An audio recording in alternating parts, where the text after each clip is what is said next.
So, hi everybody. Good morning, good afternoon, good evening. I hope you're all doing well. If you can hear me and see me, and as well as Akash, could I get a yes in the chat box, please? A yes in the comments. Okay. So my name is Rida Shafiq. I lead the strategy team here at GMAT. And welcome everyone today to today's success story session, where we'll be really taking an in-depth look at the stories of people who have aced the GMAT so you too can walk that path to success. And today we're joined by the wonderful Akash. Hi, Akash. Hi, Rita. Thank you so much for having me, and good evening. Also, good morning, good afternoon, and good evening to everyone who has joined us from different parts of the world. Glad to be here. Wonderful. So Akash is an GMAT student who scored a 760 on the GMAT, and that was a massive 120-point improvement from his earlier score of a 640.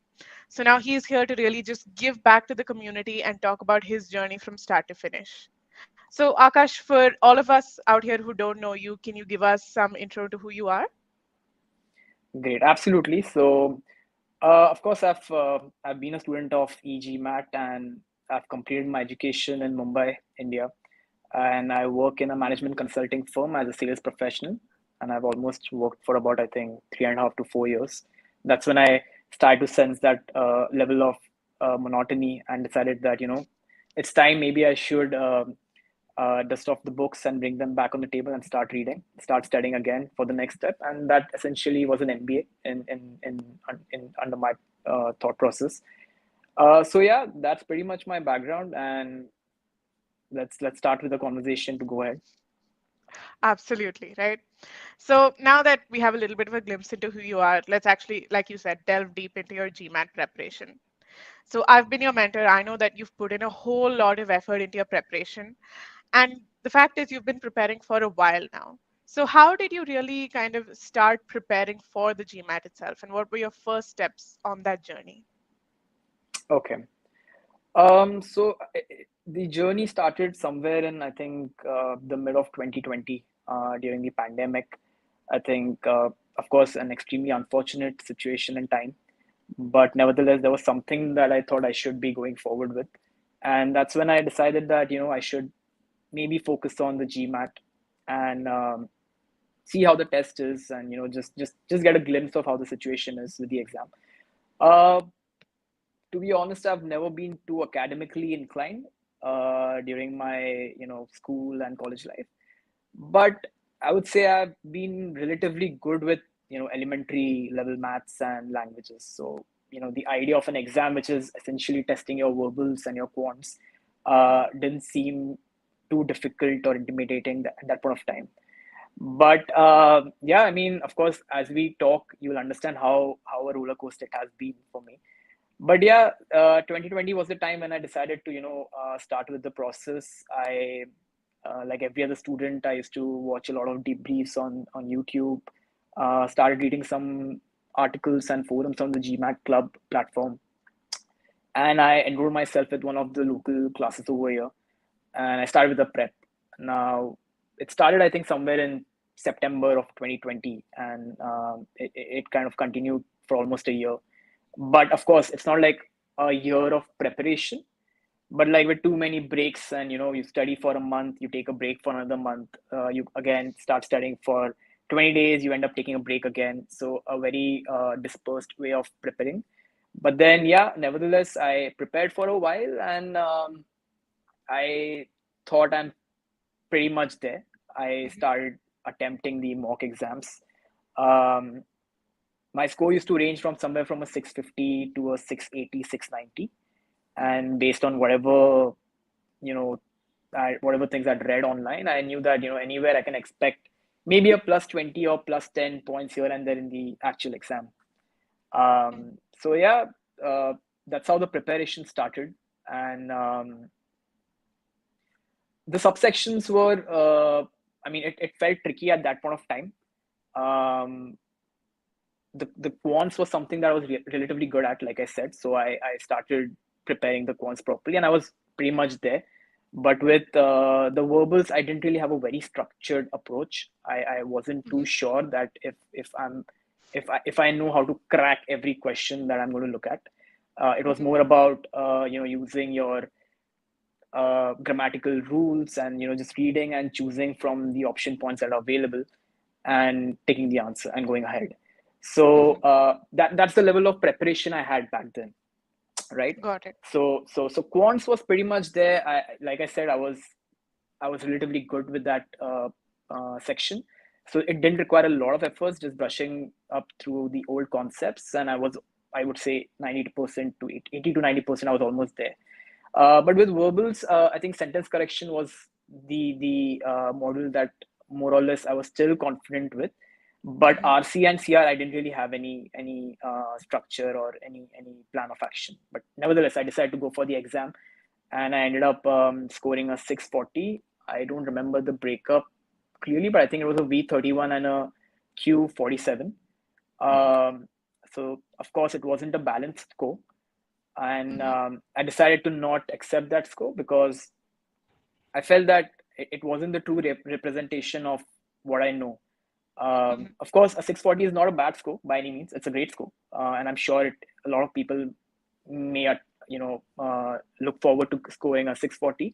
But personally, I felt that maybe I should put in a bit more time and efforts and try to improve my verbal uh, uh, performance in the test. So yeah, Hmm. that's how it started. The journey started, and this is, I Got it. think, the first attempt was somewhere around September of 21. Got it. So you put in already a lot of time, a lot of effort, and I'm sure that when you saw that score, it must have, been a turning point for you where you realized that, okay, something in what I'm doing right now, it's just not delivering the results that I want.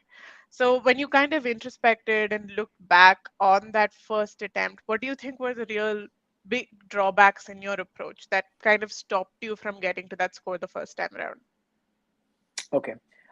So firstly, I think a lot of people don't really understand what the GMAT is all about, right?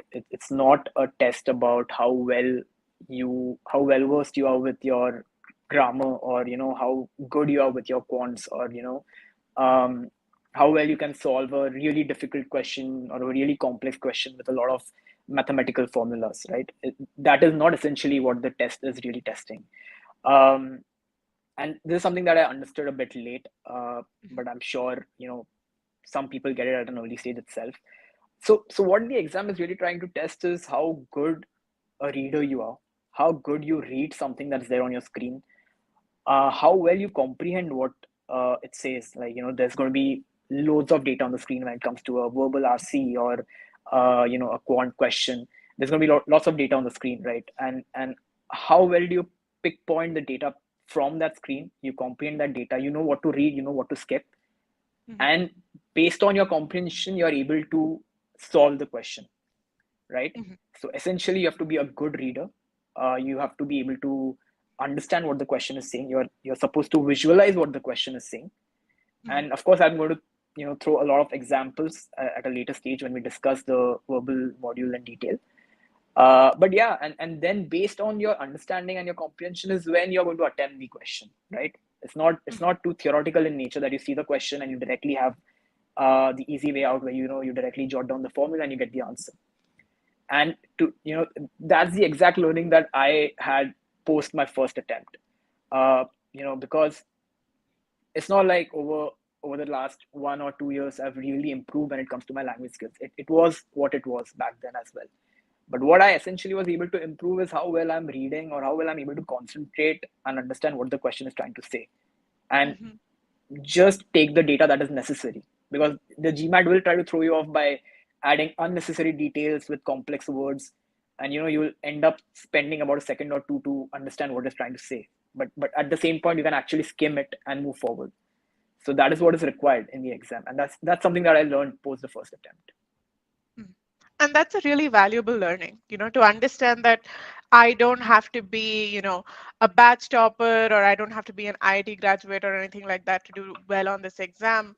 It's really testing skills that at a certain level everybody already possesses. but it's about enhancing that skill set. It's about using it in a targeted manner so that you can really give the output that that test is looking for. Right. So then this was your key kind of pivotal point where you realized, okay, I have this skill set, but I need to really take it to the next level. So once you realized that, then I guess you took a bit of a break, if I remember correctly, and you started your I did. preparation again, right? I did. I did. Yeah. So, And then, yeah, yeah, go ahead. no, no, go ahead.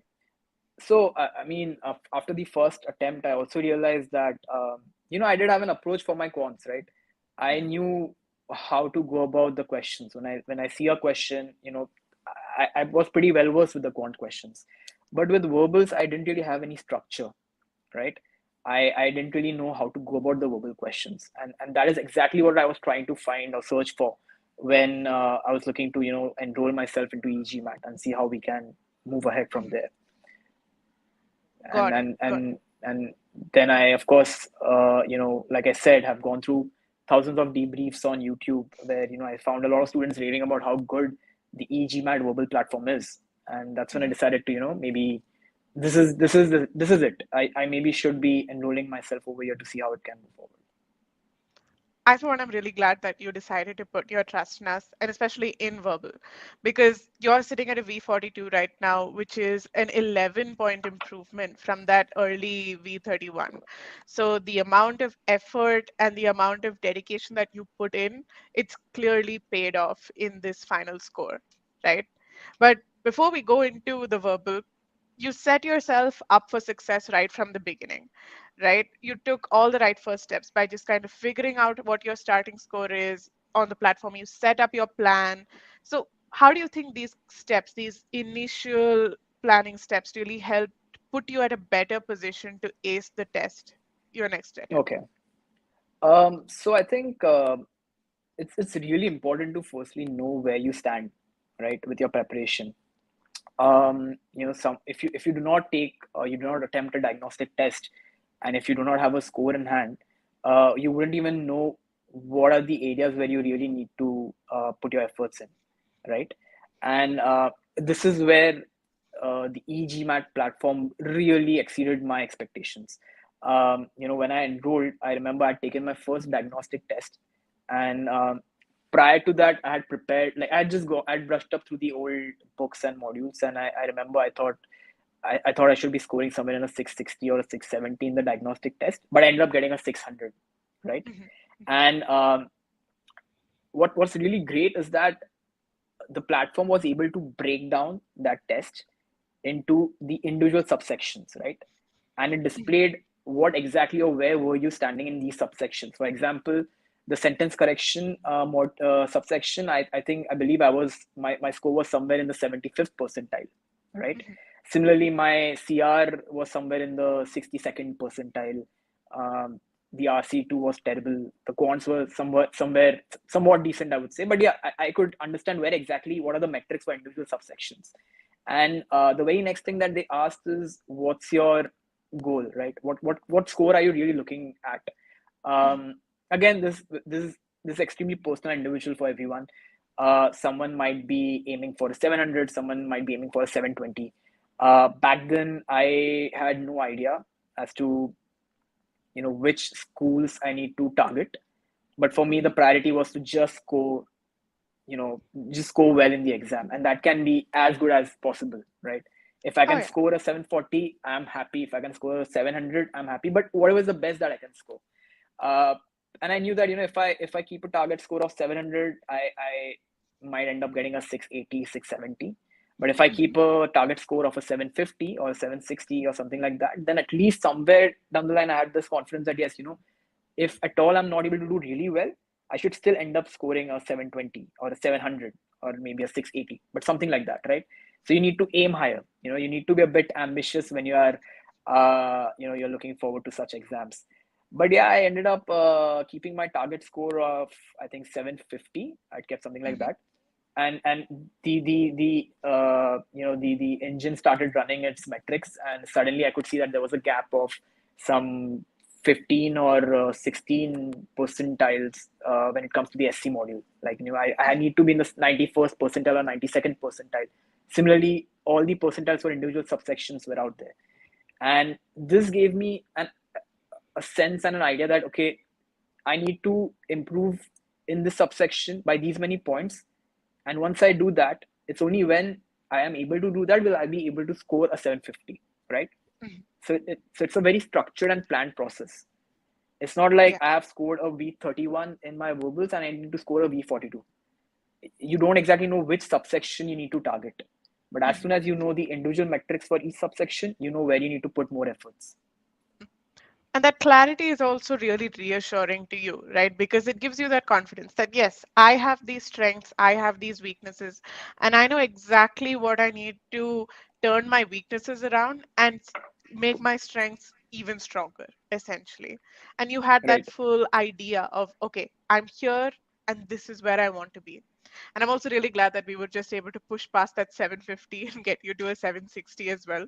Yeah. You know, That was a cherry we on cake, of yeah, course. we kind of thought shoot for the stars, land at the moon, but we shot beyond the stars, I think, with this one. So that's great. Absolutely. Absolutely. Right. Okay. So then you set yourself up with the plan, you knew what you needed to do, and then you really started with verbal. And I know that with verbal, you started with the master comprehension course.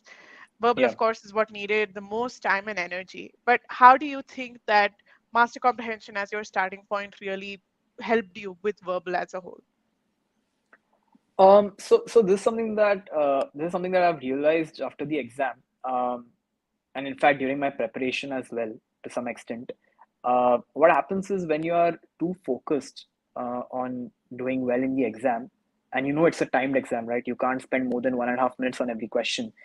Uh, you tend to use certain shortcuts, right? Mhm. You tend to use the grammar rules, or you tend to skip certain ideas within the RC. You tend to skim and move forward, right?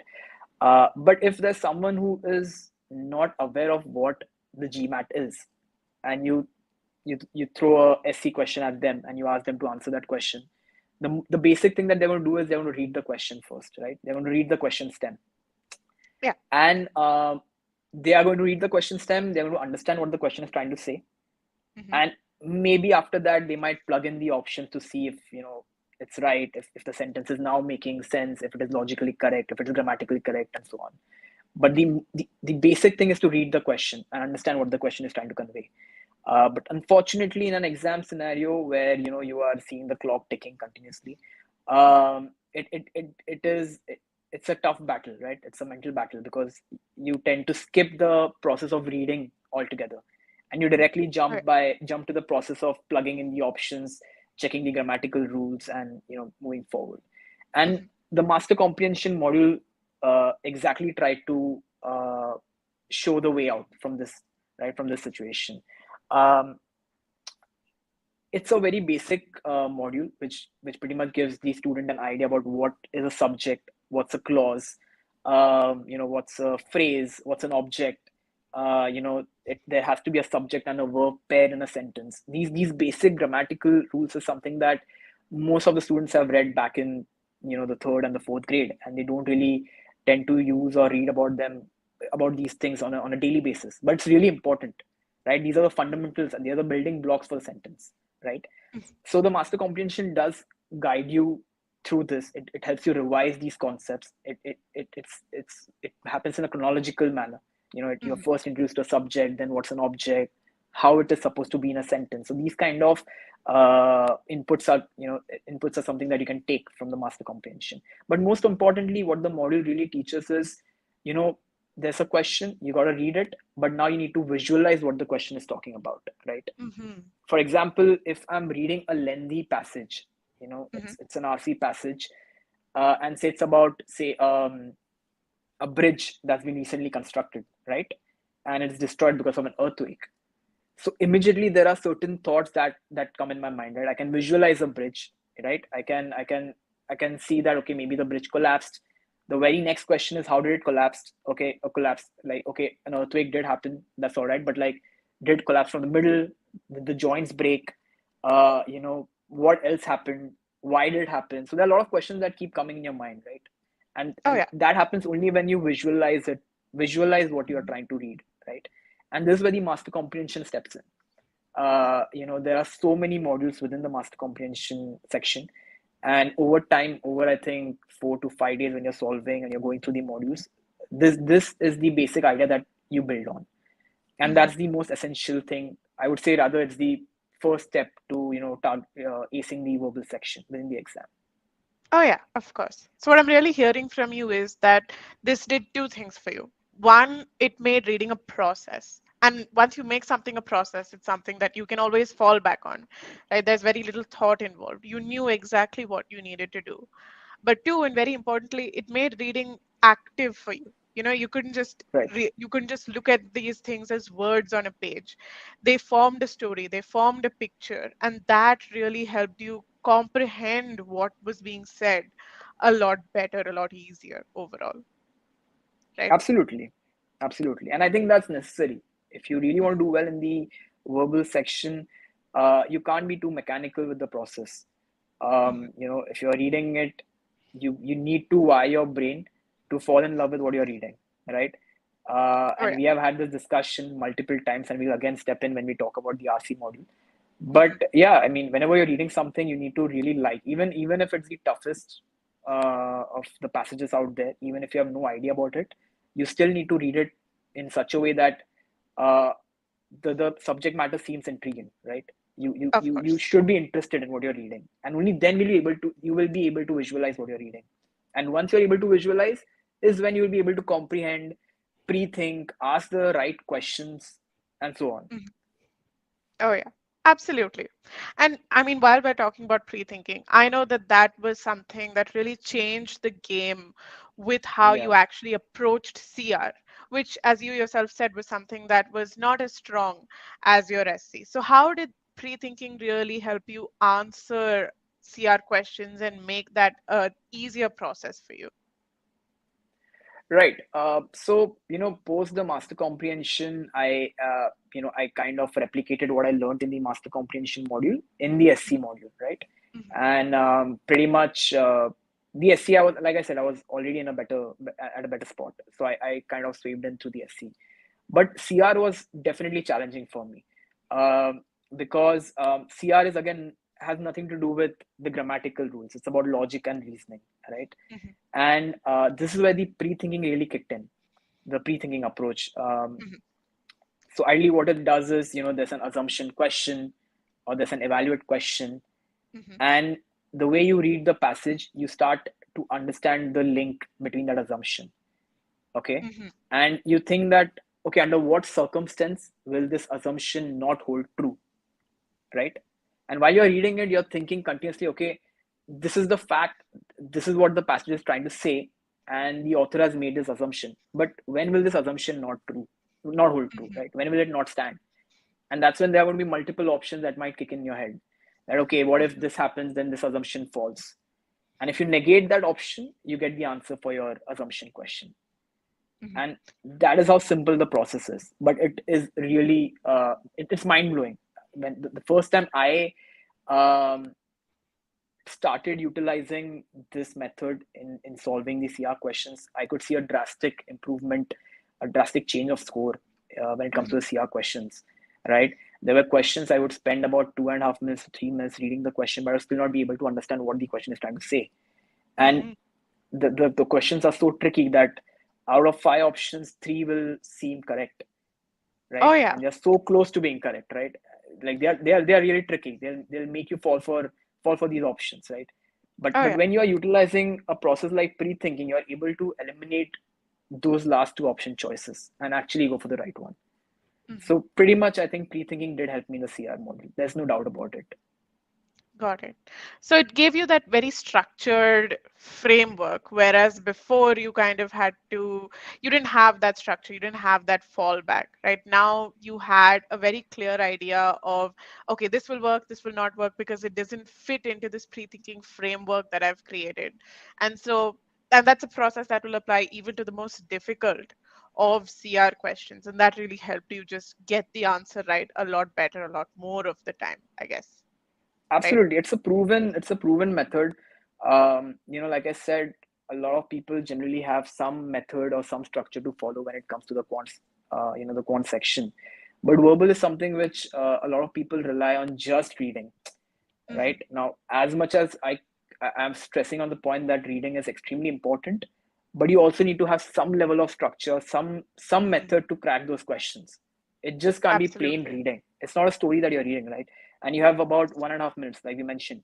So to be able to read but at the same time have a method or some structure or some formula to break those questions, I think that's absolutely necessary with the CR modules. Of course, absolutely. And that's really right. I completely agree with the fact that you can't just read these questions. That's just not enough if you want to get them right.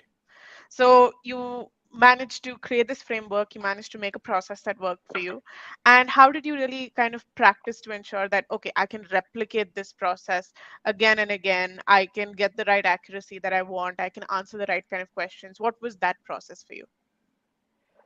So, when I started with the master comprehension, and then, followed by the sentence correction modules and the CR modules, by then I think I had solved about 500 to 600 questions. And, EG Maths, Scholaranium and Question Bank, it's exhaustive, right? You won't fall short of questions to solve. And these are extremely, similar to the questions that will be posed on the actual exam, right? In fact, I would say some of the questions that I've answered during my practice were even a notch more difficult compared to the actual exam. And that essentially helps you to build those skill sets that are required to ace the exam, right? Mhm. Mhm. So the point is you need to keep solving questions, but at the same time, while you're solving these questions, you need to understand where you're making a mistake, right? Mhm. And this is where the cementing quizzes stepped in from EGMAT, right? So essentially, these are those 10 questions, a set of 10 questions, and each of these questions pretty much cover every basic, section within that particular module. So once you Got have solved those 10 questions, you have pretty much solved all sorts of questions that can be posed during the CR section, right? it. Mhm. And when you have kept a target score like a 750, you also need to keep some threshold when it comes to these cementing quizzes, Mhm. right? It's not that you score, say, like you score 5 questions right out of the 10 questions and you're happy about it. No, it doesn't work like that. There has to be a threshold. And in our case, I believe the threshold was somewhere around a 65 or 70%, right? With these Yeah. questions. And when you constantly are able to score above that threshold is when you know that, all right, you know what, I'm there. Like pretty much this section is something that I can be confident about, right? Oh, and yeah. and that's how the practice started to seep in throughout the process. That it was the same thing that happened with the SC module and was Mhm. replicated again with the CR module. And luckily by now, because I had gone through 3 modules, involuntarily I didn't understand, but I was building on my reading skills, Mhm. right? Because it doesn't happen like you, it's not like you know that you are improving it, but it happens with due time, right? Oh, yeah. With the sentence correction questions, you're reading one sentence at a time. Now with the CR, now you're reading maybe a bunch of sentences, about three, four Mhm. sentences. But with every question that you're practicing, you're essentially developing your reading skills as well. Mhm. To finally go to a point where you can ace the RC questions. Which is the big test. Every kind of reading skill that you have, you just need to throw into RC. So it was Right. really a gradual growth. And I think that's also really valuable for everyone who's starting out at not so confident with their reading ability or not so comfortable with reading these long passages. It's that you don't have to dive into the deep end of the pool right away. You start on the shallow side and you build up these skills so that when you reach 6 feet deep water, you can swim through with no issue at all. Just keep swimming Absolutely. really does work, right? So you finished CR and you, at this point, built your reading skills up. You built up that logic, that comprehension framework for really, really well. So when you went into RC, how did you really deal with these larger passages? How did you adapt your approach? And what was your approach to actually tackling an RC passage? So okay, so with RC, the challenge that most of the students will face is, the GMAT is a 3 hour long exam, right? And you're looking at the screen continuously, and that can get tiring, right? That can put Of course. yeah, that can be strenuous for your eyes as well. But yes, of course, while you're practicing, you'll get habituated to the screen. But when you see a really long passage and a really tricky one, and it's about a subject that you're not really confident about. For example, I used to find it really difficult to tackle passages which were based on biology or some historic movement, right? Mm-hmm. But at the same time, if I'm reading an RC passage which is based on, say, some automobile company or something that is related to economics, business, profit and loss, or something that's related to, say, some engineering concept, I would feel more confident because at one point of time I have read about it, so I can relate to it. But Mm-hmm. now if you throw Oh a yeah. passage that is, but now if you throw a passage that is dealing with the structure of snails, or Mm-hmm. how snakes live in an environment, or it's about some historic movement that I have no clue about, then it gets really difficult, you know, Mm-hmm. You're because pushed out of your comfort zone. absolutely. So you feel underconfident immediately. You read the first line and you're underconfident, right? Oh yeah. And and if you're not confident, you tend to not read it the way you should, right? You Mm-hmm. essentially dislike the passage by now. You have read the first sentence.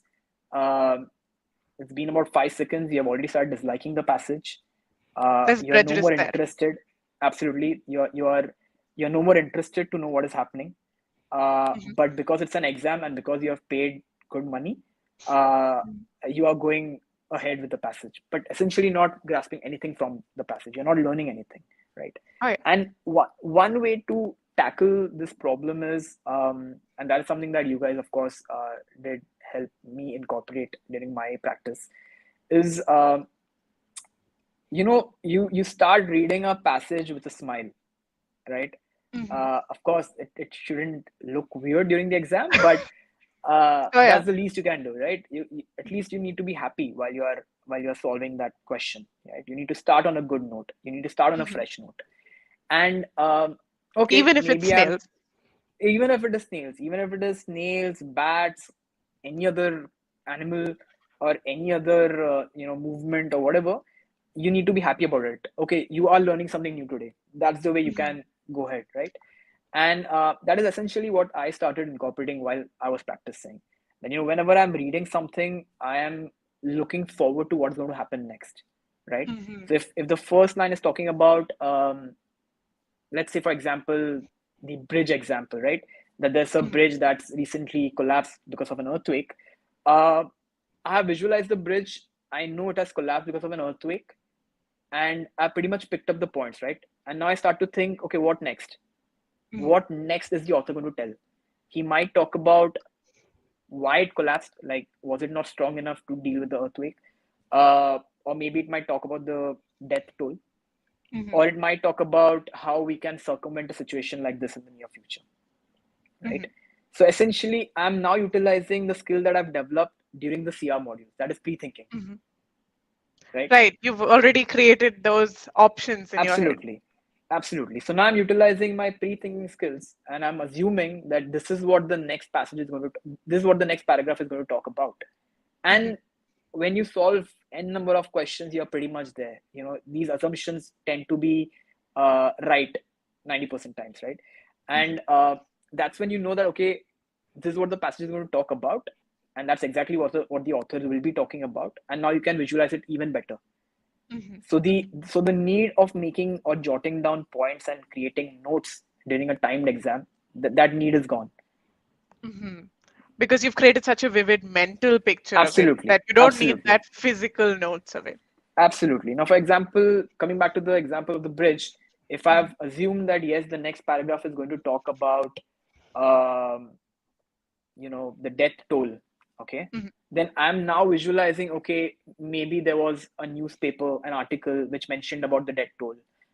It did mention about some more additional points, and maybe there was some expert who has now given some feedback, or he has expressed his thoughts, his views, his ideas, uh, you know, something that should be implemented in constructing new bridges, right? Mm-hmm. So that is going to be the flow of the passage. Mm-hmm. You've And because I mentally charted it visualize, out. absolutely, and because I visualize it right now, I don't need to form or create notes. Hmm. and I am not going to forget it in the next 2 minutes, right?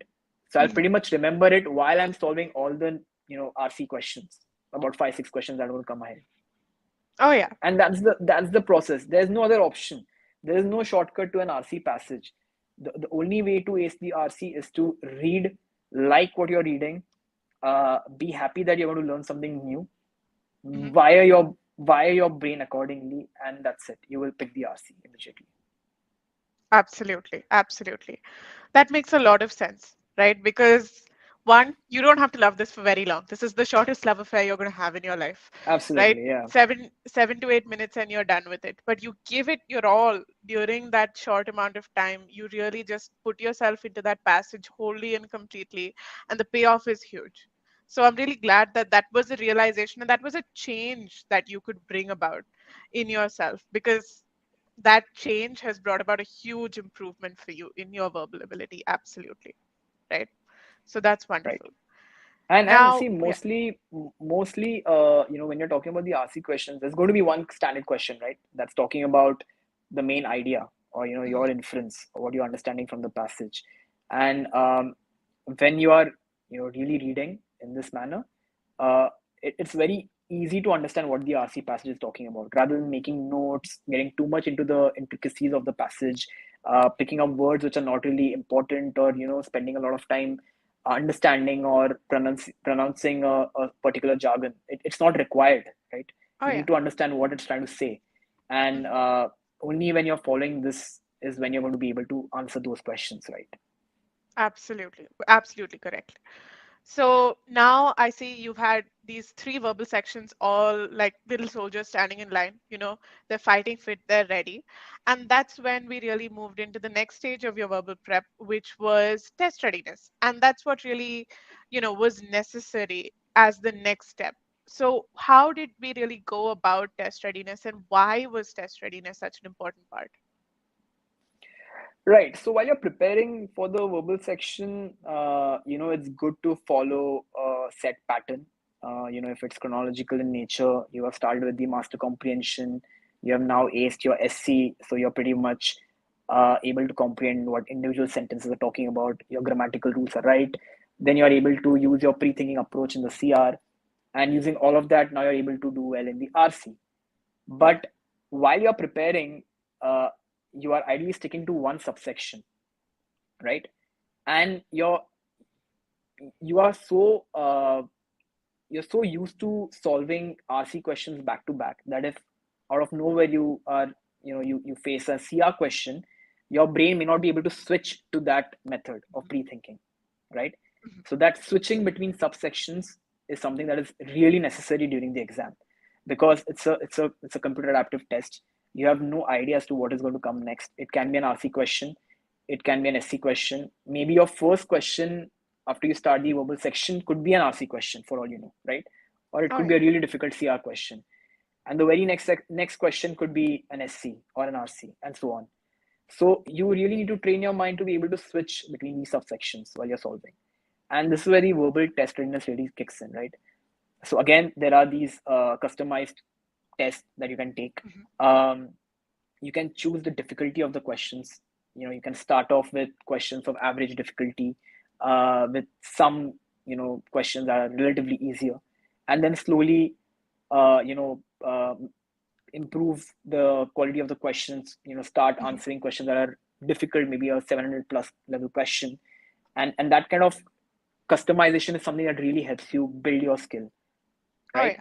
And again, it's a mixed bunch, right? You're going to solve, say, you're going to make a customized quiz of maybe 7 CR questions, 7 SC questions, 2 RC questions. So pretty much, the way the algorithm is going to work is it will be very similar to how the actual GMAT exam is, right? So it's not going to have a set pattern, but Oh, yeah. again, you will be posed with any kind of question immediately. Mhm. And while you solve a lot of these tests, your brain automatically starts to wire itself, and you get used to switching between these sections. And that is what test Absolutely. readiness is all about, right? Absolutely, right? The way that I like to really look at test readiness is that what you have when you finish your last verbal subsection is three individual databases, but test readiness is really about merging those three databases into one and then understanding how to navigate that database so efficiently that you don't have to pause and think, okay, what next? You just have to pause to breathe and mentally prepare yourself for the next question. That's it. There's no active negotiation required, right? For thinking, okay, what do I really do now that I have an SC question in front of me? That's a step that you skip out. So I'm really There's no glad that test you were shock. able to. Yeah, Yeah, exactly. There's no test there's shock. no test shock. Yeah, yeah. You see the SC question and okay, I need to read the question now. I need to understand the question. I need to choose the right option. You see the CR question, okay, you know what, you need to read it in such a way that you're able to pre-think. Mhm. You see the RC question, you have to follow this pattern of reading the passage, right?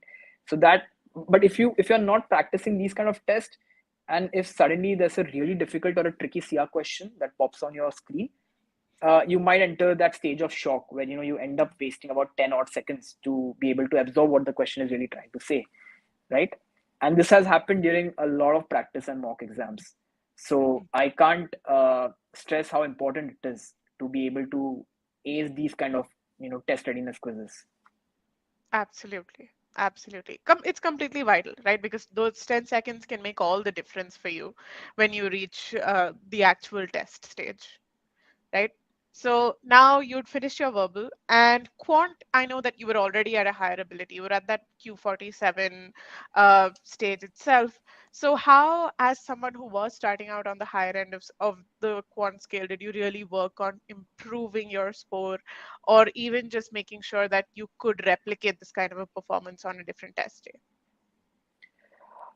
So yeah, to be honest, with the quants, I would say I was pretty confident, and I was against the idea of spending too much time practicing quants because I knew that verbal section is something that I really need to prepare and be good at, right? And an improvement of 2 or 3 points in the verbal section will have a much bigger impact on my score rather than having a 1 point improvement in my quant section, right? I might practice a few more questions and end up scoring a Q49 from a Q48. But if I'm Mhm. able to score a V38 or a V40 compared to a V31, then my Oh score is yeah. going to improve by a huge margin. And that was my thought process. But nevertheless, of course, while you're practicing, you should never let any of the subsections be ignored. Mhm. And keeping that in mind, I started with the preparation, the quant preparation from the GMAT model itself. Um, like I said, because I was already at a point where I was pretty well versed with the concepts, Mhm. I didn't feel the need to really deep dive into each subsection and practice a lot of questions to build my skill set. And that's when I discovered PACE, the PACE algorithm within the EGMAT quant module, Mhm. where it, before you start any particular chapter within the quant preparation, for example, if you're going to start with your rate time work module, right? Mhm. Then you have a diagnostic test. And that diagnostic test is very similar to the semantic quizzes that we discussed, right? It pretty Uh-huh. much covers all the aspects within that module, right? Of course. And Yeah. once you once you attempt the diagnostic test, you understand, okay, these are the mistakes that I've made. So I do not need to revise the entire module, but I Mhm. can skip certain modules and read the ones where I need to maybe improve my skills, right? Mhm. And that Oh yeah. saves a lot of time. I mean, considerable amount of time was saved because of the pace algorithm. And Oh yeah. that helps you also identify things that you're not aware, right? Mhm. Like there were certain concepts that I wasn't aware of, but when I started with the quant preparation and with the help of pace, I could pinpoint, okay, you know what, this is the exact subsection that I'm not aware about, and I Mhm. need to maybe brush up on that. Mhm. And that happens simultaneously with your verbal prep, but at the same time you're saving a lot of time, right? Mhm. So say if for someone like me who needed much more hand holding with the verbal subsection, I could finish the the quant section in maybe one third the time. Of course. Yeah. So you and could and that really has just led to an streamline. improvement. Mhm. Absolutely. And that has in fact led to an improvement, right? Oh Of yeah. course, a Q48 by no means is a bad score, right? But when you are aiming for a 730 or 740 score, you can't settle for a Q48. You would want it to be a Q49 or Q50, whatever is the best that you can get, right? And Of these course. small nuances, of course, bridge that gap from a Mhm. Q48 to a Q50. And that's where the pace Absolutely. algorithm really kicked in. Yeah. And it's so important to tackle those small gaps because the GMAT is such an exam that it'll absolutely identify those weaknesses and it'll feel like it's targeting exactly the areas that you don't know, you're not prepared for. So Right. managing to actually identify those cracks and fill them in before you get into a mock or even a test environment, that's a really important thing. And like for someone like you who's already at a higher ability, being able to streamline that process is even more important. So I'm glad that you were able to achieve that goal. Okay. But now you're done with verbal, right? You're done with quant. All of these things are done. So what was the next step for you once you'd had both of these subsections in place? So yeah, post the quant section, I think it was time that I started with my mock exams. And EGMAT has a wonderful collection, the Sigma X mocks, which are, I would say, the closest that I've attempted, you know, that is similar to the actual exam. Mhm. Whatever score you get in the mock, you can expect a +10 or a -10 point here and there, right? And by now, I was conceptually sound. I knew Mhm. exactly what I've studied. I knew that I'm prepared, but to be able to, replicate what you have learned on the actual exam is something that not everyone is good at, right? And I've Mhm. always told that I've never been a great test taker. That's because I've never taken too many tests, right? So I would say Mhm. I'm inherently a not so good test taker, or rather a bad Got test it. taker, and I might crack under time, right? Mhm. Uh, So it's so the important to mock bridge that gap for you. Absolutely, and the mock exams are something that is essential for someone like me, right? Because you might know what you have learned, you might be conceptually sound, but now the mock exam is going to help you replicate that within 2 minutes, right? Or within Uh-huh. 1.5 minutes, Of right? course. So Yeah. managing time, managing test anxiety, managing stress, uh, being able to switch through questions and to be able to be focused for the complete 3 hours is something that is built by taking multiple mocks. And I wouldn't suggest too many mocks, but Mhm. at least 3 to 4 mocks is something that any GMAT aspirant should be taking. And that is exactly what I did. Oh yeah. Yeah. You took only, I think, about in total about 4 or 5 mocks. I think that was Right. the Yeah. sum total of it. Right. So you didn't over exert yourself here because past a point, there's no point in replicating the same success over so many mocks just to see that score again. At some point, you've just got to bite the bullet and actually write the exam. But And I know, yeah.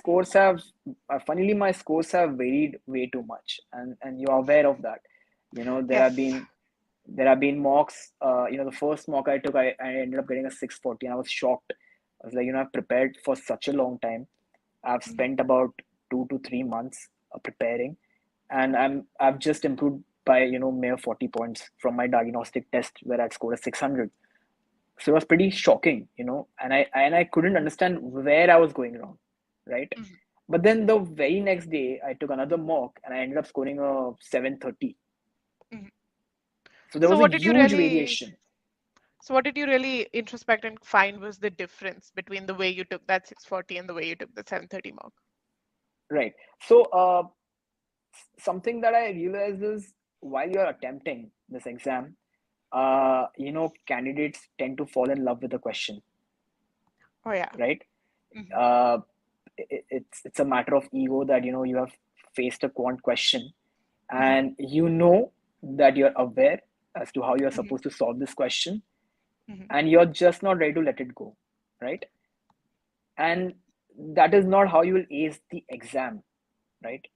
The point is to be able to manage those questions. You can't fall in love with the question. If Exactly. you're not able to complete the question under 2 minutes, then you're definitely going wrong in some way. There has to be a shorter way to do it, right? Hmm. But because, like I said, you fall in love with these questions, you tend to spend way more time than required, and you Hmm. might get the answer at the end of it, right? But at There what have been cost? times when Exactly, there have been times when I've spent about 3.5 minutes on a question. I've got the question right, but then I was not able to complete the mock, and that's Hmm. exactly what happened in the 640 score Hmm. with the quants. You'd In fact, fallen for that trap. surprisingly, absolutely, and surprisingly, I scored terribly in the quant section. though I would say I'm conceptually good with the quants Hmm. modules, I still wasn't able to do well in the exam, and that is exactly the reason why. Got it. And the same goes for the verbals as well, right? Hmm. Now with verbals, I have always faced the difficulty of completing it within the designated time, and that's exactly what happened during the mock as well. I'm reading the question, I'm zoning out, I'm rereading the question, I'm trying to reread the options multiple times, and I end up spending way more time. And at the end of the exam, I end up not being able to attempt one entire RC passage. Hmm. So it's pointless to spend so much time in the initial questions. Absolutely. And these are the type of test taking skills that, a lot of people don't spend the time to really work their way out of. This is not something that you can just let go of when you start taking mock tests. It's an active process to really improve from that point onwards and not be in love with the question at that point, Definitely, right? you just can't. You need to move on. You need to understand that you are there. You're sitting there to do well in the exam and not to prove your quant aptitude or your verbal skills, right? You need to be strategic regarding your exam. You need to know when to let go of a question. Mhm. There are multiple questions. There are 36 questions in the verbals. There are 31 questions in the quants. It's okay to let go of one question, which is going to be Mhm. really time consuming, but don't. It shouldn't be at the cost of not being able to attempt the last five questions, right? Your score is Of anyway course. going to fall down, and that is something that you need to know. You need to know when to let go, and that's very important. Absolutely. Absolutely. So then, you'd taken this mock test, you'd gotten a 730 in one, and I remember you got a 760 in the other. And Yep, yep. then then you actually went and wrote the test. How did Right. that go? So yeah, I mean, this was the second attempt. I think I remember I had scored a 730 in the second or third GMAT mock, and then I decided to take one official mock as well. And I scored a 760 in that official mock. So I was pretty confident, and I had some level of test taking strategies in my head that I'm not going to spend too much time, and I'll just go with it. Uh, and yeah, I was pretty sure that I'm going to take the exam at a test center, but unfortunately I didn't get the preferred time slot, and I had Hmm. to give my exam early in the morning at about 8 a.m. Hmm. And you are aware that I'm not a morning person, so of course I was up, I was there, but I think I was not there mentally. I Hmm. was not in that zone, and like I said, it's a 3.5 hour exam, 3 hour exam, so you need to be really focused. And if you're not up, like if you're not up mentally, then I mean it's pointless, right? You're sitting like a zombie and you're making that exam, and that is something that exactly happened in the second attempt. I went ahead, I started off with the verbal section. I think I started slow, but I had this strategy in my head that I'm not going to spend more than 1.5 minutes on each question. Hmm. And because of that, I didn't realize, but I ended up rushing through the questions, Hmm.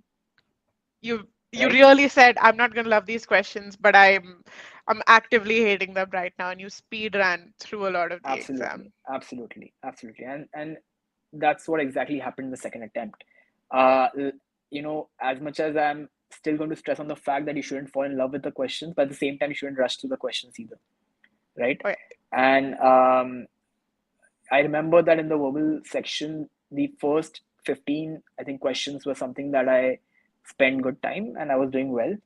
But Mhm. towards the end, I think I started rushing and I was completing every question within a minute. Okay. And So that's, that was of course, and you are rushing. And if you are going to rush, then you have to not utilize whatever you have learned. All those pre-thinking methods and reading skills and all, they all go for a toss because you're rushing through the questions now, right? And the questions are designed in such a way, um, if there's an SC question, um, you need to plug an option which is grammatically right. But when you are really doing good in the exam, the question is going to be in such a way that there are going to be two options that are grammatically right, Mhm. but the second option might alter the meaning altogether. Absolutely. Like Absolutely. instead of X caused Y, it might become Y caused X. The meaning will Mhm. change. And because you're in a rush, you check for the grammatical errors, And you you don't fall choose back the on your answer. process. Exactly, exactly. And the process is simple. You need to read, you need to learn, you need to understand that, right? You need to Yeah. understand the meaning. And that's the most vital step. And if you're not going to follow that, there's no chance you're going to go. You might do well in some questions, but there are going to be questions where you're going to falter, and that's exactly what Absolutely. happened in the second attempt. Hmm. And I think So, I did horribly in the verbal section, mhm, uh, and I think I improved in the quant section by a point, and then I ended up getting a Q49. mhm. But now the balance of my score was not great, and I ended up scoring a 640 again. A cursed number, I think, at this point for Absolutely. you. But yeah. So that 640, I know how demotivating that must have been to see at that point. I know that you've genuinely put in a lot of effort, you'd put in a lot of time. But one thing I really admire about you, Akash, is your ability to bounce back, your ability to really just take these things in stride. And I remember when I talked to you after that attempt, you said that you'd had a kind of aha moment. And I think it was something related to football, where you'd really just had this kind of come to God moment where you said, you know what, this is not the end of the Yeah. line. So tell us all out here what that really was that time. So I think I gave my second attempt on 29th September of last year, and during It that was time, November, I think. November, It was November, my bad, November. November, 29th November, and I believe the World Cup was uh, going on during that time, the FIFA World Cup, and I was just sitting with my parents. I was watching one of the matches, and this really good team with a really good player, they ended up losing the game, right? Mhm, And that's when it kind of kicked in. And this is something that my parents also told me, that it's not that the team is not a good team, or it's not that the player is not a good player, right? mhm, I mean, the player is still skilled the mhm. way he was yesterday. He's still skilled today, and he will be skilled even tomorrow, right? It's just that the day was not in his favor, right? And Yeah. that has made all the difference. uh you know if that can happen in a football match, it can happen in anything. It can happen at your work, it can happen in a test, it can happen in any Mhm, environment, right? mhm, And you need to really build your mindset to be able to understand the gravity of the situation, right? What it essentially means is, you may not be able to take multiple attempts, but if you're really confident about yourself, if you trust the process, if you trust what you have learned, and if you are if you feel mentally that you're there, plus there are metrics that are proving it, mhm. then maybe you can take one more attempt, Oh and yeah. at a desired time slot. Mhm. Of course, not a morning 8 a.m. test Not for not someone 8 like a.m., me. Yeah, but something but more later in the day. desirable later in the day when I'm mentally up and I'm there. But yes, that was the aha moment, and I think my parents pretty much helped me, stay motivated during that time. Even you and the entire EGMAT team, my friends as well. And that's when I thought, it's all right. Third time may be a charm, but let's give it a try. And I ended up, booking the next appointment for the test date. And I think you need to give a gap of 16 days between two attempts. Mhm. But and we discussed this, Rita, that there was no point wasting time, right? Absolutely. We were It aligned in that wouldn't belief. Yeah. it wouldn't make sense to spend another month or two preparing, because the numbers wouldn't lie. we Yes. we went back, we checked every test, we saw the scores, we saw the mock scores. If you are getting a 760 in a mock, if you're getting a 730 also in a mock, and you know you're pretty much scoring on those lines, then it's not a bluff, right? It can't be a bluff, it can't be a guesswork, because that score is being repeated, right? Yes. If it's 1 out of 10 attempts, then yes, I can understand that, okay, it might be sheer luck. But if the score is repeating, that means I'm there. Like from a learning perspective, from Mhm. the knowledge perspective, I'm there. But maybe from a test giving skill, I may not be there yet. And Absolutely. that's exactly what we identified during that time. Exactly. So for you, we identified that, you know what, that work you'd put in had paid off. You were exceptional on all three verbal subsections, right? But it was really just that core skill, that test taking skill. Something I guess that's been haunting you for a while now. You yourself being not as self-professed, not the best test taker. But what Hmm. we'd also identified, and I think this is very important for everyone to understand, is that test taking is a skill that you can build. You know, just because you were not good at something, not good at giving tests, doesn't mean that you can't build the ability to kick it out of the ballpark. And that is really how we looked at this. We said, you know what? If you can have these individual pieces, we can put that puzzle together, no problem. So, in a matter of, I think, just about a little over 20 days, I think somewhere around 23 days, we really just focused on building your test taking skills. So, give us a brief, right? How did we really go about that? How did we make sure that these were top notch? Right. So I remember we started off with solving a lot of OG questions, right? And by then, I think pretty much I'd memorized the OG questions. I didn't even need. I didn't even need to read the options, right? I would read the question stem, and I know what the option choice should be, right? Uh, but nevertheless, we decided to stick to it because the point wasn't about getting these questions right. It was about utilizing what we have learned, the processes what we have learned, and utilize these processes within these questions, right? Uh, and Yes. I remember there have been times when I have solved a particular question within the verbal section, I've got it right, and maybe 2 days later I've solved the same question, I've got it wrong, Hmm. right? And that pretty much gives you the insight that maybe you're not using the skills that are required, you're not using the process that are required. For example, in a CR question, maybe the first time I had time during the exam, I used the pre-thinking approach and I got the option right. And maybe 2 days later, I did not utilize the pre-thinking approach at all. I ended up just reading, skimming through that question. I ended up choosing the wrong answer. So Absolutely. the idea was to build and be able to be so focused that come what may, we are going to use these processes for every individual question that possible. Hmm. And that is Yeah. exactly what we did. We solved a lot of OG questions. We solved a lot of Answered testability questions. quizzes, answered questions from the OG, from Scholarinium. Um, and I think I remember I in fact I had this discussion with you where I questioned this process, and I'm like, why are we solving the same questions?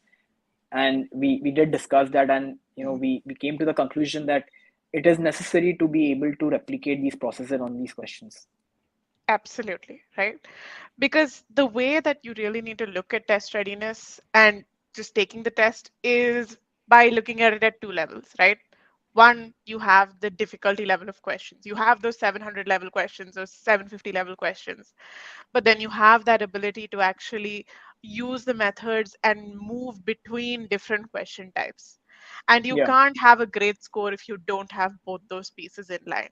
And to attain that second piece, that's where all of these answered, these OG, these ability quizzes, that's where all of this really just came in for us. Right?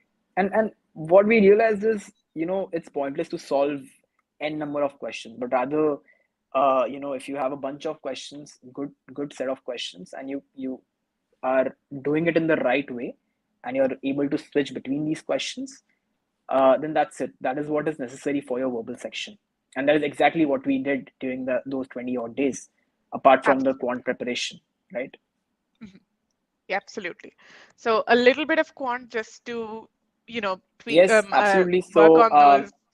I remember, it was extremely frustrating for me back then because I knew that I've scored a 49, but I've again not done well in the verbal section. Yet, the entire GMAT team, the other mentors who used to reply over the emails, they kept on asking and hammering me to, solve quant questions. And I was like, why am I solving quant questions when I have only 22 days to really, build on my verbal aptitude?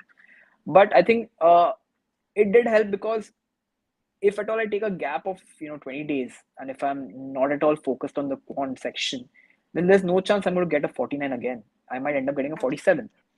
Yeah, And if there's the slightest possibility to pump up those numbers from a 49 to a 50 or a Q51, then why not?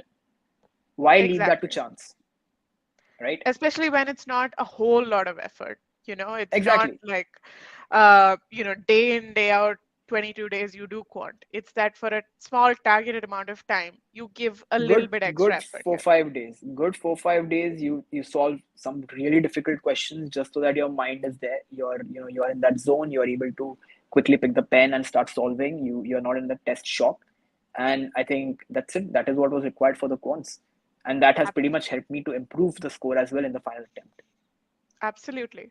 So when you built all these skills, verbal, quant, and you actually went in to write that exam the final time, how did you really feel? Did you feel that kind of a difference, a more confident approach? So to be honest, no. You know why? Because I had given my last mock 2 days before the final exam. I ended up scoring a 640 again in that mock, Right. hmm right? Cursed Um, number for you. yes, The 640 absolutely. is So just not working.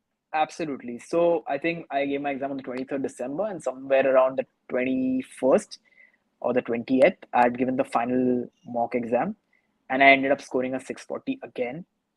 hmm Um, and I mean that's okay because every day is going to be different, right? um, while for someone like me who is also working, and is coming back home after a tiring day, and is going to sit in front of a laptop and maybe solve a test which is 3 hours long, uh, to expect that I'll really do very well is something unrealistic, because there's some amount of fatigue that's already built in, right? hmm And the GMAT is such an exam where you need to be 100% focused, or else the mock is a waste. Yeah, absolutely. Secondly secondly with every mock, I think I kept on experimenting with the strategies because I really couldn't identify what exactly I should do. hmm Everyone works in a different manner, but for every individual there's going to be one particular strategy that's going to work in the exam.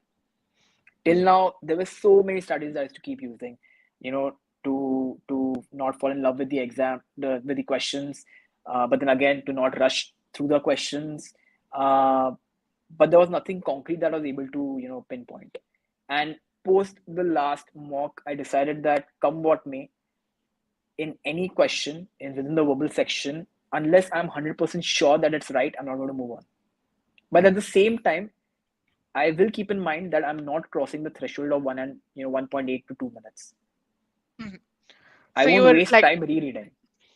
so you're balancing between, reading to love the question and not letting that love for the question overwhelm all your test Exactly, taking skills and test taking strategies. So you're walking that exactly. very fine balancing act essentially And you need for to your balance it. final test. You can't be too blinded, right? You can't be too blinded during the Absolutely. test.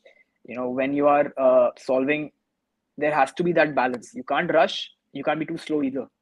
You can't Absolutely. be too much in love with the question, but at the same time you can't be not at all interested in the question either. You need to find Absolutely. that balance. And that is exactly I something that I thought that I will be putting in my final attempt. And I went ahead and, like the usual, I attempted the verbal section first, and surprisingly I felt the verbal section better.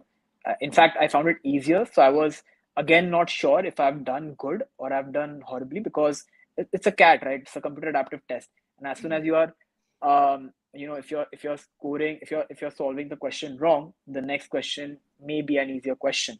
And I started to feel that the questions were easy. Mhm.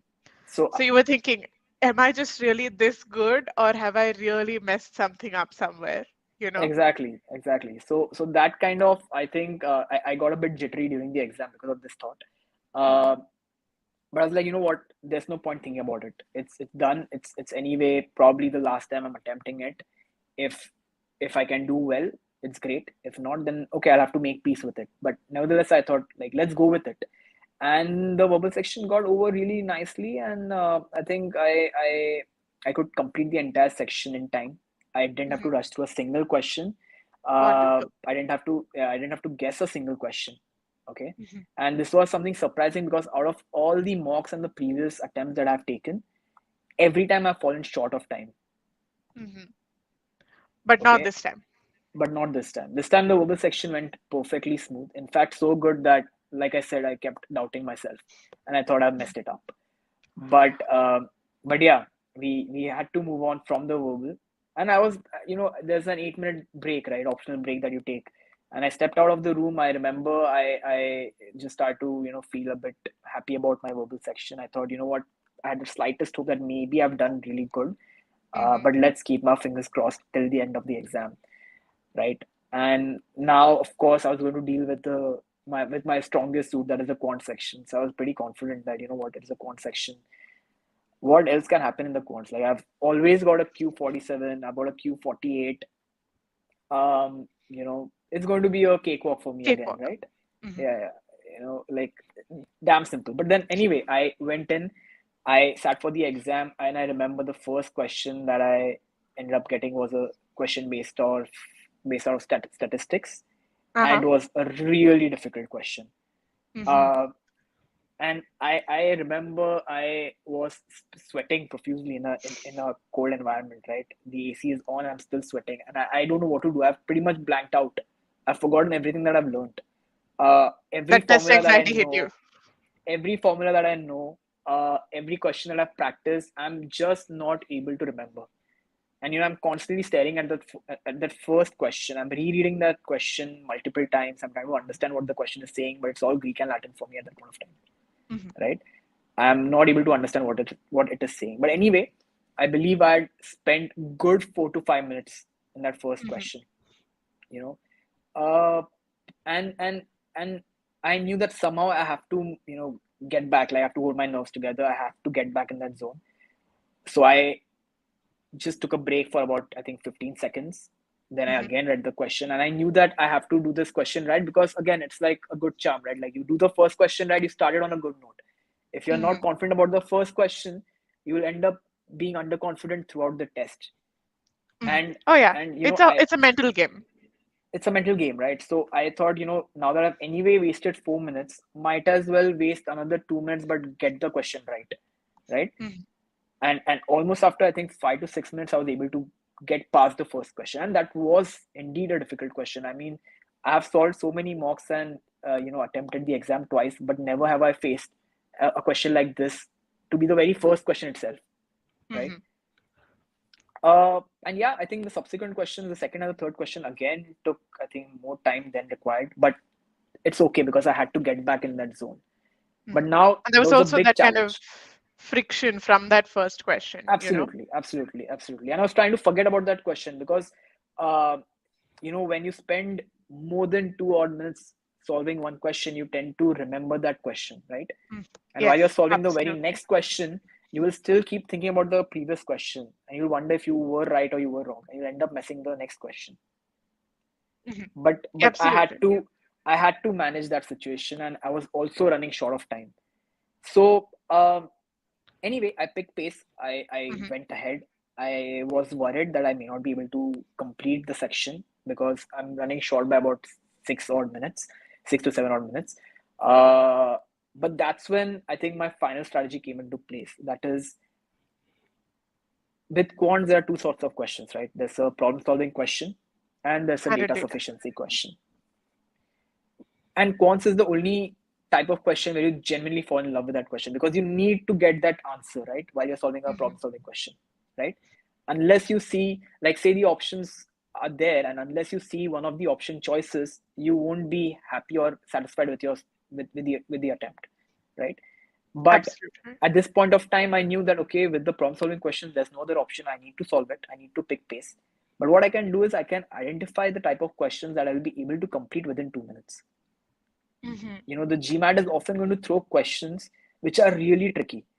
And by tricky, I don't mean they're difficult, but maybe they'll try to make it too complex by, putting The two extra logic is additional. difficult. The logic is difficult. Maybe there are two additional, steps required to solve the question. Hmm. Maybe it might be too number oriented.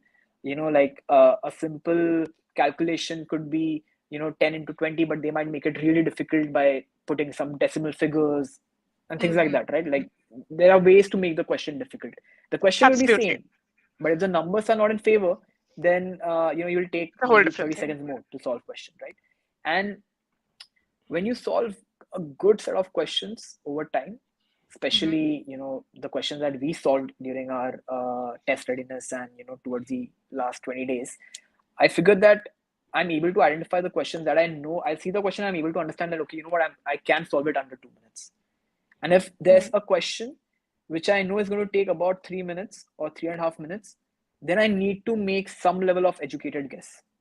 Hmm. And Absolutely. out of the five options, you if you are able to understand the question well, you'll be able You to can eliminate eliminate. three option choices Yeah, easily. Like these option absolutely. choices won't even make sense, right? But the Absolutely.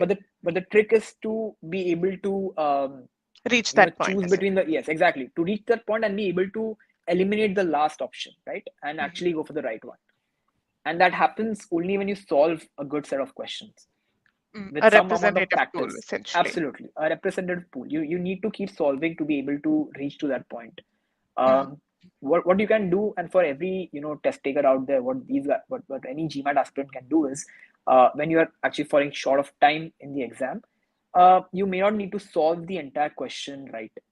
You can Absolutely. round off the figures and solve it to get the answer quicker, Absolutely. Absolutely. Right. right? That's You estimation and rounding is such a important absolutely, part of so many it's it's questions. it's extremely important. Even though if it's a direct question from that chapter, it's a different thing, but it is pretty much utilized in every question. You do not need to solve a 17 into 13. You can round it off, make it better, right, and make it quicker. And Mhm. that kind of Absolutely. estimation, that kind of educated guesswork is really required in a timed exam. And that's similar for a data sufficiency question as well, Mhm. right? Absolutely. uh, Most of the candidates, they falter with data sufficiency questions because they're trying to find the answer. You don't need to find the answer. Mhm. You just need to know if the data is enough to help you find the Absolutely. answer. Is it sufficient? You answer that question and you're done with Is it the question. sufficient? Exactly. You don't need to solve it. But unfortunately, we are human and we tend to fall in love with those questions. And we are And we trying to just need solve to it. see. We're trying to get an answer. Exactly. And you need to draw that line. You need to be a good judge when it comes to these kind of questions. You need to know when to stop, when to take the next step, when to stop, when to move ahead. Mhm. And that happens only with good practice. And with time, you will mature when it comes to these questions, right? And Mhm. that is something that I followed during the quant module and during Mhm. the final exam as well. I knew I'm And that running short really of helped time. you Absolutely, I because knew I'm of running that. short of time. I knew I'm Mhm. running short of time. Mhm. So there is no way that I can sit and I don't have the liberty to solve every data sufficiency question to the T. I have Absolutely. to Yeah. understand if it is making sense. If yes, that's it. I need to understand that, right? And that is how I think I pretty much attempted, and I was able to finish the quant question. I think only maybe the last one question I had to make a guess, or I think I was Mhm. able to solve. I don't remember, but more or less I was able to solve the entire quant section as well. But of course, I was extremely underconfident, Mhm. and the remaining two sections were given half-heartedly. The IR and the AWA. I was disappointed with the quants because I wouldn't say disappointed, but I was still shocked with the first question.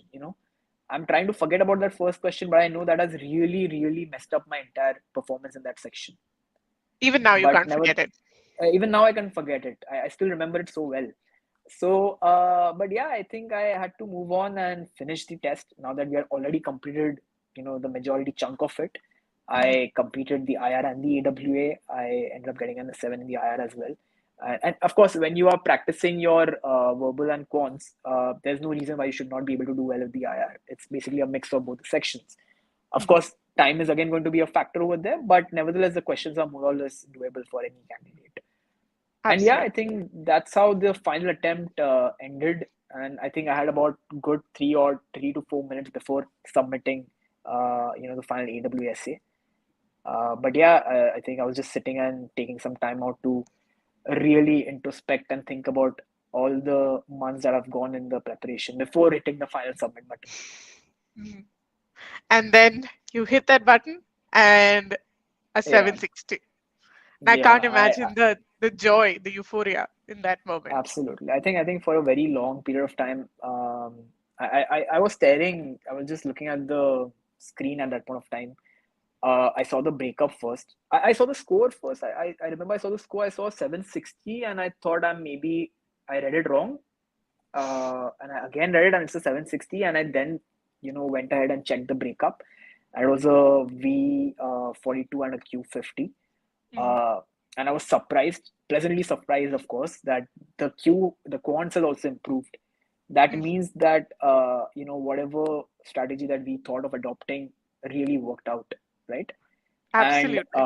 of course, even the verbal section, I can now dismiss the latter idea of not doing well. In fact, I was doing really well. That's why I felt it as easy. Mhm. the entire dilemma whether I've done well or whether I've really messed up that section, that was finally put to rest. And Mhm.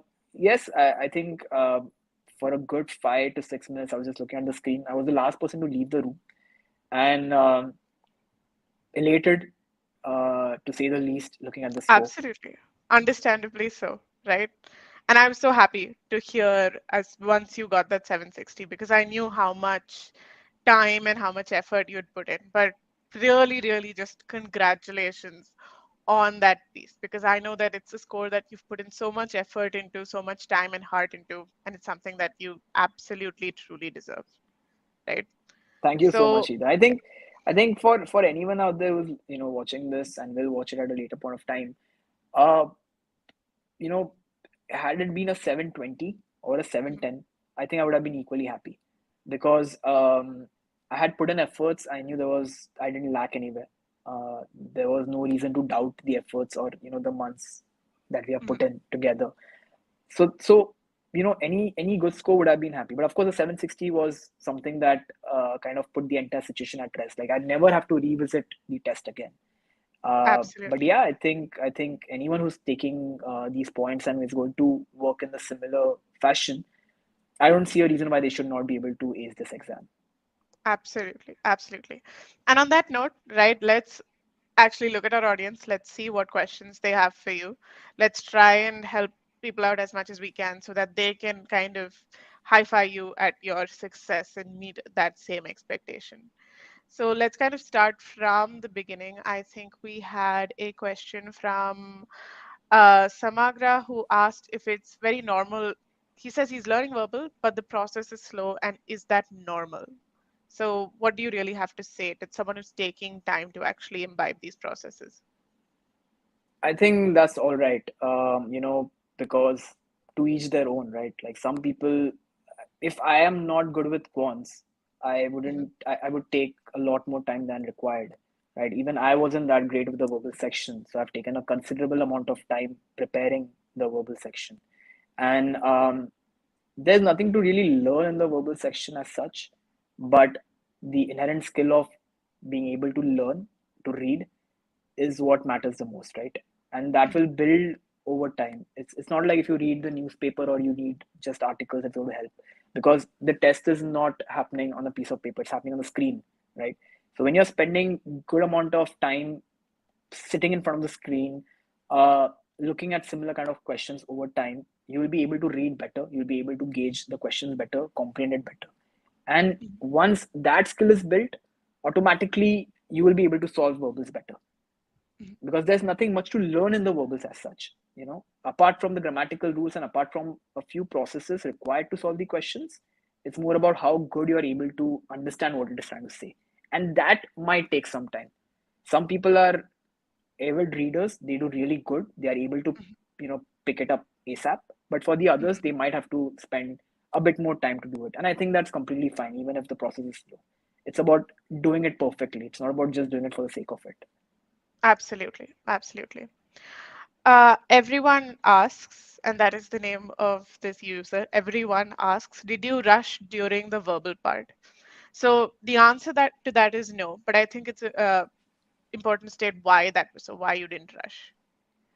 Um, so if you remember, while we discussed, between the compared to the first attempt that I'd taken and the second attempt, and the multiple mocks I've taken, uh, you need to find a balance between skimming through questions and at the same time falling in love with the questions, right?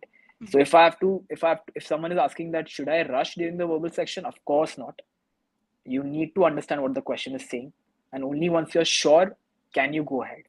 But Mhm. it shouldn't be at the cost of not being able to complete the section at all, because there's a huge Mhm. penalty again, right? And the objective is not to get that one question right, but to do well in that particular subsection, and that is what Absolutely. matters. So of course you shouldn't rush through a question, but at the same time you shouldn't spend too much time with the question as well. It won't help you. You might spend 3 4 minutes, you might get the answer right, but you'll end up not being able to answer the last three questions and your score will even out. So you need to find Absolutely. that balance, to put the slightest numbers in place. Ideally you shouldn't spend more than 1.8 minutes per question in the verbals. Um, Maybe the first 1 minute to read the question, understand what it is trying to say, and maybe spend another 30 odd seconds to view all the option choices, and take the last 20 seconds or something to eliminate the option choices and go ahead. But while you're reading it, make sure that you're reading it perfectly. It shouldn't be that you're reading it once and you're going back to the question to read it again. Then you're going to waste time. So you need to Absolutely. find that Rereading balance. is You need not to an find option. that balance. Absolutely. You need Yeah, to find that balance. absolutely. So Rishabh asks, how do you not panic during the exam? How do you prevent that exam panic? Um, See, every day matters, right? Like, each day is different. There's no formula for not panicking during the exam. And it's not just an exam, it's any situation. It can be something at your workplace, it can be something on the personal front as well, right? There Mhm. are days when a person with really good nerves can also panic and falter in certain situations. So it varies from day to day. But yes, I think one way to mitigate this is to consider it like a game. That Mhm. think of it as an interesting game that you are going to attempt, and be happy of the fact that you have prepared and you are just evaluating your chances right now.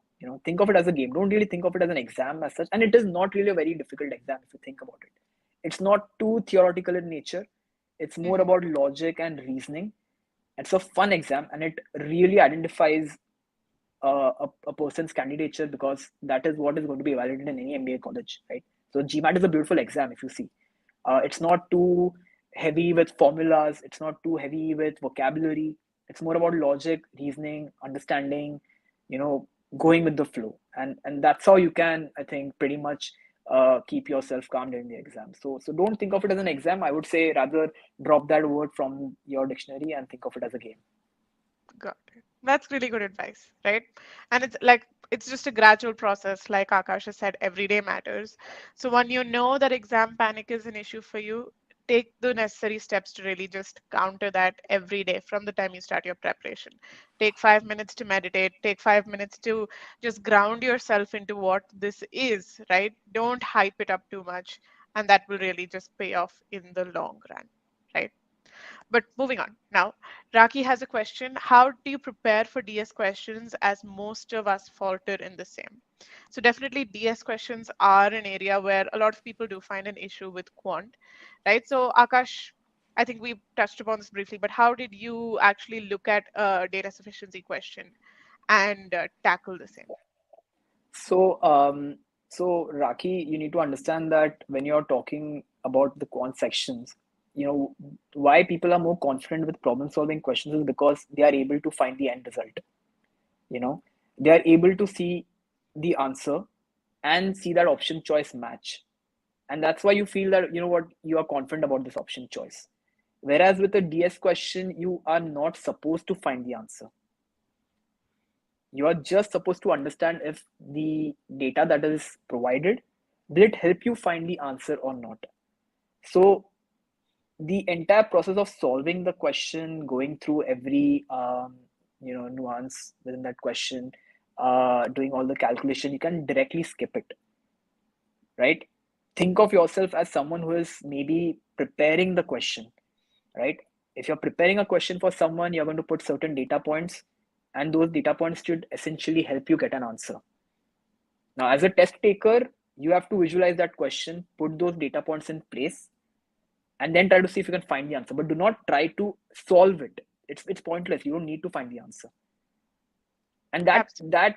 that worry is going to be there, because personally, I have also felt I've generally found the DS questions tricky and underconfident about these questions, because, like I said, you don't find the answer, right? You don't know the end result, and when you don't have a conclusion, you tend to not have a closure. If you do not have a closure, you are going to dwell on those questions. So, like I said, take one step at a time, look at the question, understand the question, and then eliminate the option choice. And DS is more about eliminating, it's not about choosing. Unlike a problem solving question where you're choosing the right answer, in data sufficiency question, you need to eliminate the option choices, whether the first statement will give the answer or not, yes or no, you eliminate it straight up. And then you move to the options B, D, and E, right? So the approach is going to be slightly different, but yeah, you have to spend some amount of time solving these questions to just get a bit more comfortable. Yeah. Solve until you know that you have enough data, right, Raki? That's really the approach. Got it. So now we have time for one last question. I see a question from Akash, who I think this is a good note to end it on.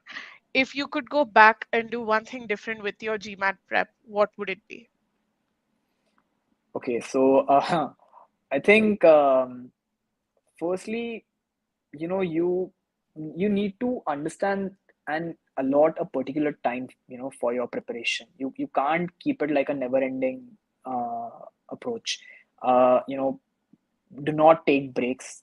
If you have kept a date in mind, you need to stick to it. um, Even if you're not spending 3 hours a day or 2 hours a day, but at least spend 30 minutes solving one or two questions just to get a hang of it.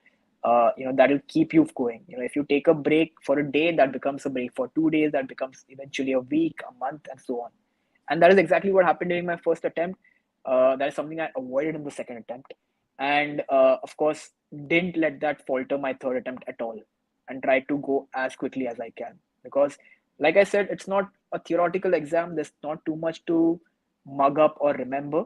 It's more about logic and reasoning. And that is not going to change every day, right? Like if you have sound logical and reasoning skills, then I think you can build on it within a month or two's time as well. So consistency is something that definitely is something that you should be looking at. Second, I think you shouldn't be too affected by your mock scores, right? Uh, uh, in my case, I've got a 640 2 days before a 760. I've got a 730 a day after a 640. So, as much as mocks are important in your preparation, uh, that's not your final score. So even if you get a 715 your mock, or you end up getting a 718 your mock, it doesn't matter, right? It's just to give an idea that where you stand right now. But what you need to do is you need to ace the final exam. So it's okay if you do too well in your mocks. Be happy about it. Don't let it get on your head. Give your exam with the same confidence, with the same level of concentration. And at the same time, if you end up not doing really well with your mocks, it's okay. You shouldn't be too disheartened. There's always another day. There's always a day to do better, and I think you should only look forward to it. So these two things are something that I would have wished to incorporate in my first attempt, but nevertheless, we are here today. Yeah, third time's the charm, right? Third time's So, a charm. yeah, But I hope why? I hope it shouldn't be for everyone. I hope a lot of people should get done with the first attempt itself, but yeah, nevertheless, third time's a charm. Right. I hope this session helps a lot of people make it that first time, right? Or the next time for sure for everyone out there. And once again, thank you, Akash, so much for coming. It's been really great to have you. And I'm sure that everyone who's here has taken away a lot from your journey. For any questions that we couldn't get to, please do write to us at support@egmat.com. We'll get back to you on each and every question, right? And help you out absolutely. But once again, Akash, thank you so much. Thank you, Congratulations on the Rida. It's my 760. pleasure. Thank you so much. Thanks to EGMAT. Thanks to GMAT Club Forum and everyone who has tuned in for today. I hope people will be able to take something good from this discussion.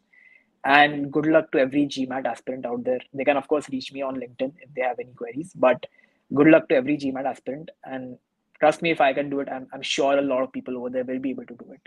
So that's it. I think that's how we should end this note. Absolutely, right? So thanks again, Akash. Thanks everyone out there. Have a wonderful morning, afternoon, or evening wherever you are, and have a great weekend ahead. Thanks, y'all. Bye bye. Great. Thank you. Thanks a lot, guys. Thank you.